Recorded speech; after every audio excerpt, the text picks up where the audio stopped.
Hello, everybody. Adam Parks here with another episode of Receivables Roundtable. Today, I'm here with recurring guest and my good friend, Mrs. Laura Jensen, who is the Chief Marketing Acquisitions Officer with Absolute Resolution Corporation and one of my fellow board members at RMAI.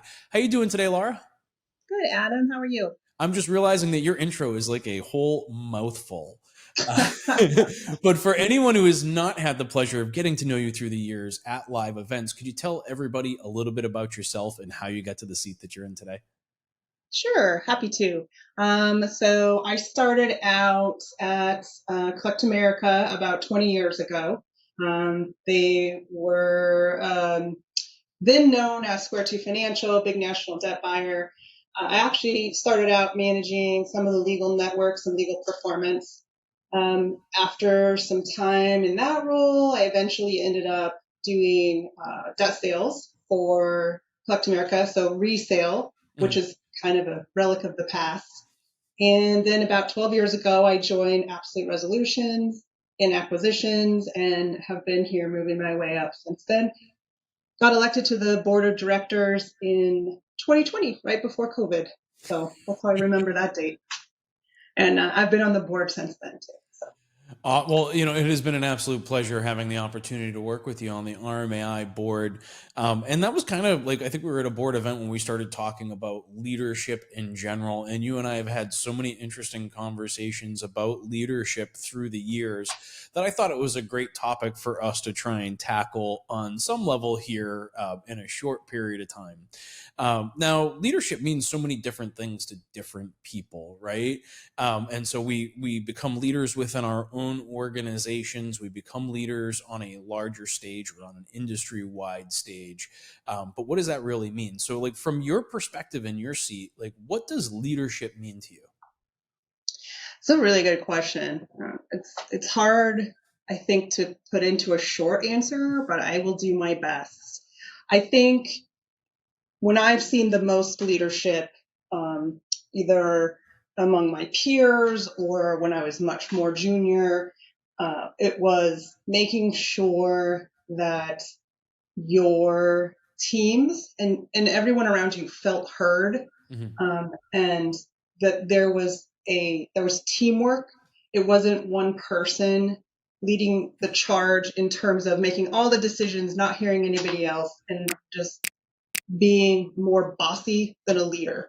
So I know I could go on for a very long time on what I think leadership is, but I think at the end of the day, it's making sure other people are heard, and putting all of those ideas together in the best way possible to lead your organization or your nonprofit or your local school group just forward. It's about moving forward. I agree with all of those things. For me, leadership is about the navigation of an organization or an entity, right? It's about helping to establish the directional points or the vision of like where we're trying to go, and then empowering those around us to get to that final location, right? Actually providing the opportunities for others to grow. And this became a very real conversation for me recently with some people on my leadership team in one of my organizations, where someone came to me with a problem and they said, here's the problem that we're facing and here's the 3 options for you to choose from, which I appreciate, right? Like never come with a problem unless you've got some solutions. But all of these solutions directly affected their department and not my day-to-day. So I kind of looked at them and said, so what decision are you going to make? Like, I'm riveted. Like, what happens next in this incredible story? And they're like, well, next you make a decision. I said, no, next you make a decision, right? You're the one that's going to have to live with the results of this decision for the next 5 years. Like, I want to put that power in your hands to make that decision. Now, I still knew that all 3 of those options were headed in the strategic direction that we were looking for, but kind of took that one step back to empower them to make some decisions on how it is that we're going to go about getting to the navigational point that leadership is set. And I think it's a little weird, right? Like to find that balance, because I think as we were growing up, we talked about leadership as kind of like always leading the charge. But as we get a little older and more experienced, we realize it's about empowering other people to lead that charge. Absolutely. I couldn't agree more. Building stakeholders Mhm. in all of your decisions, that's how you really build leaders. It's not about me being a leader or you being a leader. It's about those leaders that we don't yet have, right? Mhm. Because there's no longevity to an organization if the leadership stops with you. You have to find those other people. And there are natural born leaders, Mhm. and those are the people you have to identify, right? You can always make people a stakeholder and always give them interest in their decisions, Mhm. but they may not want, or they may not ever be in that leadership position. But what we have to do is offer ownership across the board, because then you'll identify your leaders, and those natural born leaders, they'll rise up. I believe that they Mhm. will rise up. And if you don't offer them skin in the game and decisions, and like you said, putting it back on them in the sense that you're empowering them, um, they may leave before you get to really use them to their full potential. So I think it's really important to give those people that opportunity to make those decisions, feel empowered, really start to feel like they belong to whatever group you're working in, Mhm. so that they have longevity, because you'll need them. I like what you said about everybody feeling heard, right? And enabling everybody within that space, or under that jurisdiction of leadership, to provide their thoughts and to be heard, right? Not just to allow them to speak in the room, but to hear what they have to say, to ask insightful questions based on the feedback that they're giving you, because there's nobody who knows how to do those jobs like the people that are doing them day to day. And I've found through the years that although I've done every single job in my organizations, uh, that doesn't mean that they're done the same way today that they were done 5 years ago when I was Mm-hmm. still managing those processes, Yeah. because we hope that our organizations continue to evolve, right? And as our organizations evolve, we want to make sure that we're learning those things as we go too, and enabling those people that are in various positions throughout an organization to speak up, to be heard, to help drive, or at least to inform the leadership of what their opinions of the strategic vision are.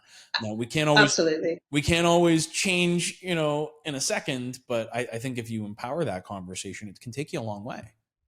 Yeah, I think I got some really good, I'll call it feedback now. At the time, it hit home, but Uh-huh. I had a manager who said, "I know you're sitting here listening to what I'm saying, but are you hearing me?" Right?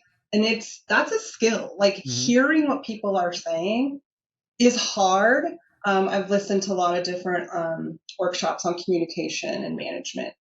And one of the things that is a big challenge for me, because I like to talk, is waiting until the person has made their point Hmm. before you respond. So not thinking about what your response is preemptively. That's hard to do. I also think that, you you have, with your, maybe your mid-level and junior level volunteers or employees, they're on the front lines. So Hmm. you, as executive management leadership, you can make all the decisions, policies, procedures, everything you want.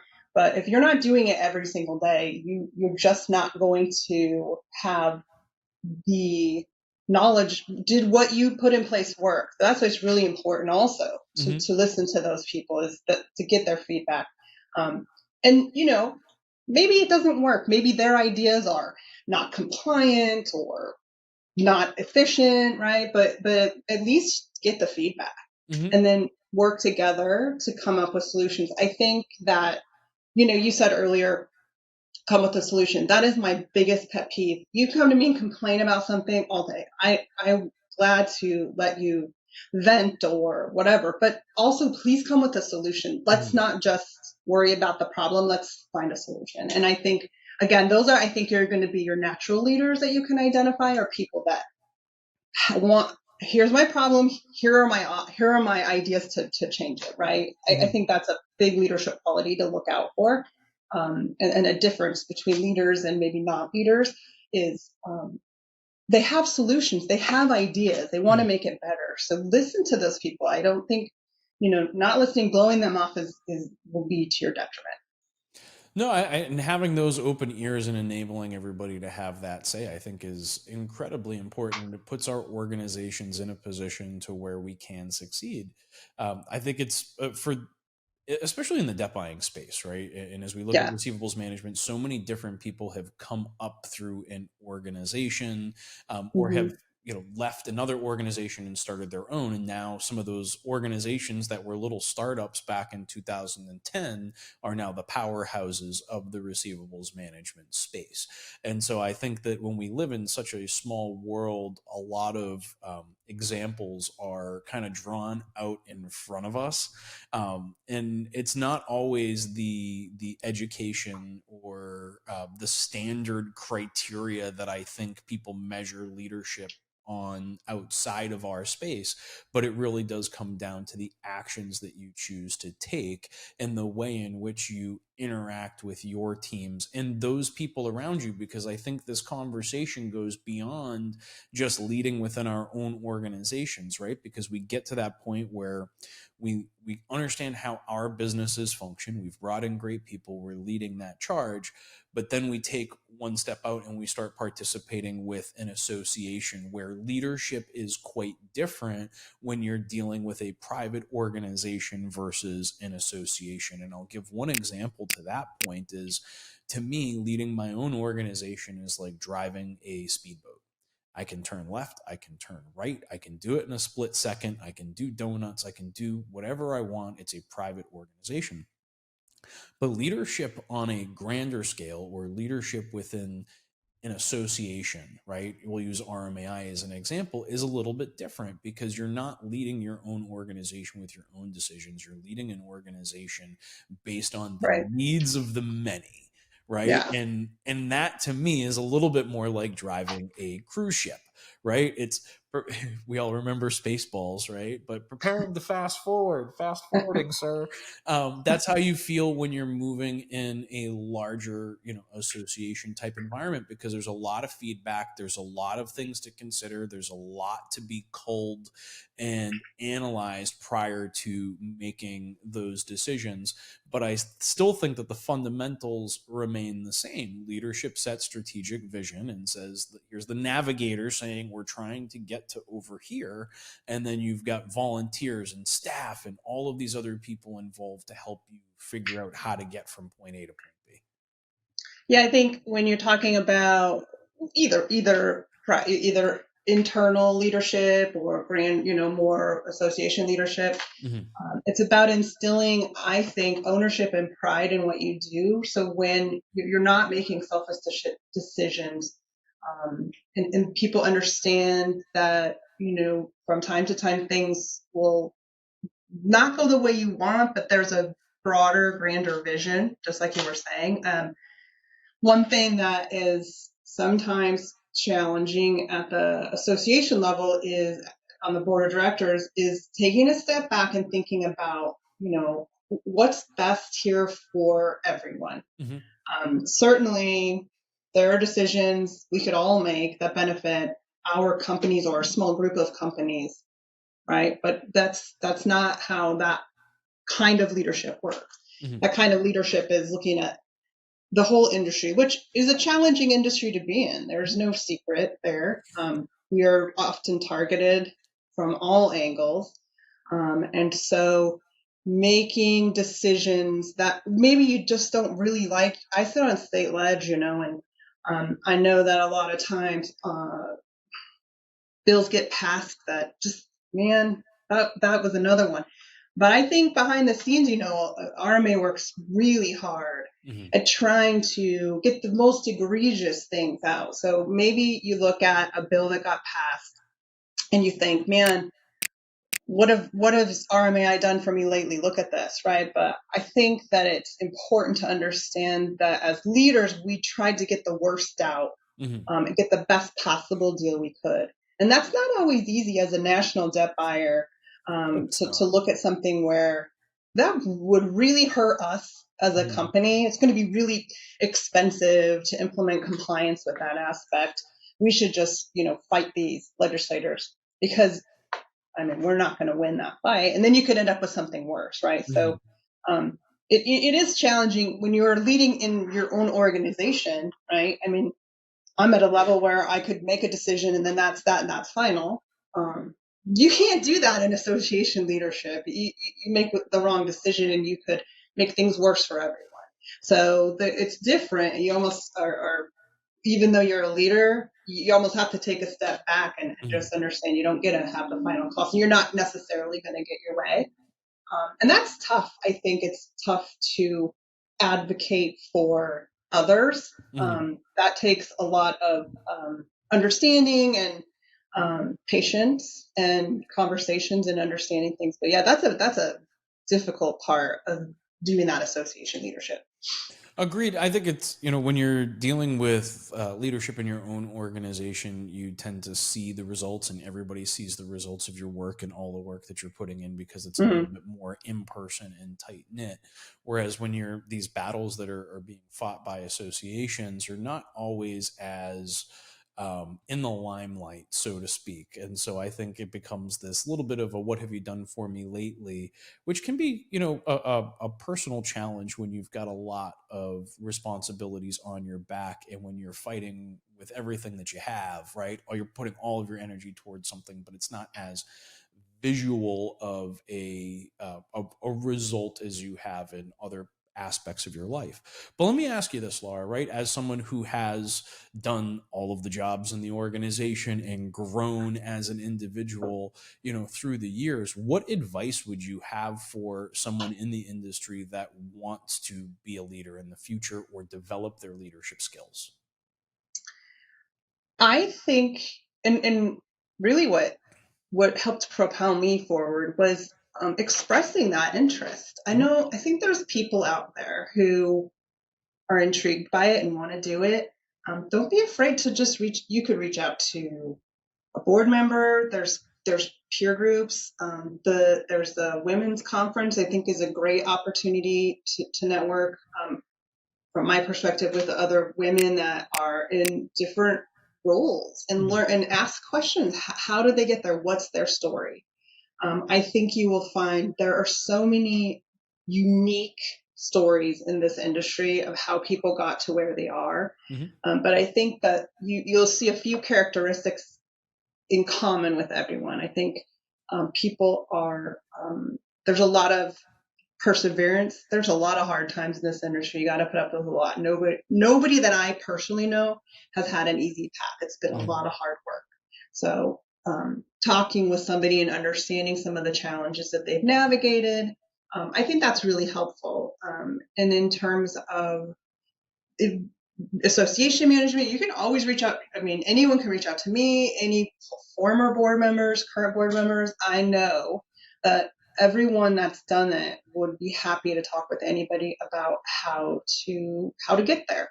One of the first things to do if you're not doing it in any volunteer association is volunteer. No matter what nonprofit you're talking about, they all have volunteer opportunities, and you can start to get plugged into different committees and leadership opportunities and move your way up. It doesn't happen overnight, but it's also it's not hard to do. Anybody who wants to do it can find a way to do it. I think our industry is one of the most open industries that I've ever experienced, right? Everybody is so open, they're giving, they're willing to lend their assistance. I can't even count how many times I've called you and said, "Hey, I have a problem or I have a thought or I don't know how to address this."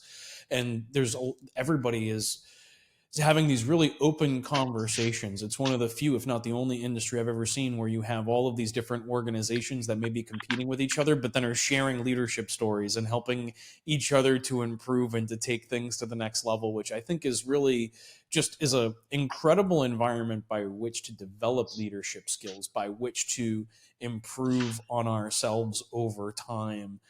And to kind of attack things from that methodology. For me, I find this to be a very open industry. Like there's a lot of opportunity to reach out to people and have those discussions. We all started somewhere, right? Mhm. And just like the first podcast that I did was a lot worse than the ones that we're doing today, right? Like you just have to roll up your sleeves, start doing the work, and good things will happen over time. It's not a there's no major barrier to entry when it comes to leadership in our space. I I think agree. there's an option. Yeah, I think I'm just trying to think. I mean, in 20 years, I've had people be open with me to give advice or feedback or friendship. Um, I'm just trying to think back. I mean, when I was very first starting out, I had a lot of women that to look up to and talk to. And I can't recall a time I've ever reached out to talk to someone and ask questions that I got any sort of negative reaction. I agree with you. It's very open. It's pretty small, really. I mean, It's everybody very kind of knows each small. other. um, but yeah, I really think I agree with you.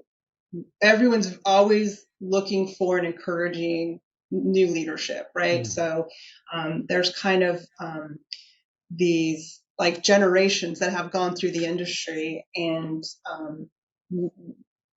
it'll be fun. I'm looking forward to seeing the next generation of leaders. I know they're out there. I talk to people all the time that I think are going to continue to build their brand in the space and be leaders, thought leaders. There's so many opportunities to Mhm. get exposure and become a leader. There's all the conferences we have are a lot of them are very open to proposals for presentations Mhm. for you to participate in and share your expertise, right? We talked about earlier the people on the front lines, like people have their areas of expertise. Mhm. And even though it may be very repetitive, if you're on the front lines, like a lot of stuff that a lot of other people don't. And I Mhm. think sharing that information, sharing ideas, best practices, there's always opportunity to do that and build yourself out. And then you get to know other people and other opportunities, right? So it just kind of builds on itself.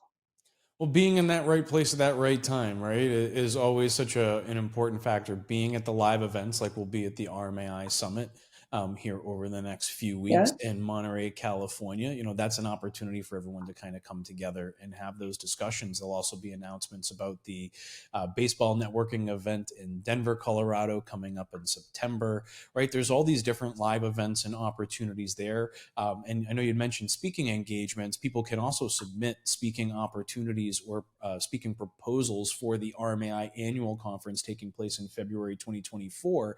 I believe those are due the first week of August. So there is an opportunity right here, right now for people to get involved, to get themselves noticed, and to get out there on the industry wide stage. But Laura, I really appreciate you coming on. I always enjoy these little conversations that we've been having on the sidelines for years. It's fun to do one on camera as well. Thanks for having me. I really enjoyed this one. This is a good one. I Good think stuff. this was fun. For those of you that are watching, Yeah. if you have additional questions that you'd like to ask Laura or myself, you can leave those in the comments on LinkedIn and YouTube, and we'll be responding to those. If you have additional topics that you'd like to see us cover, you can leave those in the comments as well. And I'm sure I can get Laura to come back here at least one more time to help me creating great content for a great industry. But until next time, I look forward to seeing a lot of you at the RMAI Summit coming up here in the next few weeks. And Laura, I look forward to seeing you there as well. Me too. And don't forget to go ahead and bid on the legislative fundraising auction because we can always use support in our advocacy efforts. My pitch. There's Absolutely. my board pitch. Well, thank you so much. We really appreciate it. And thank you, everybody, for watching. We'll see you again soon.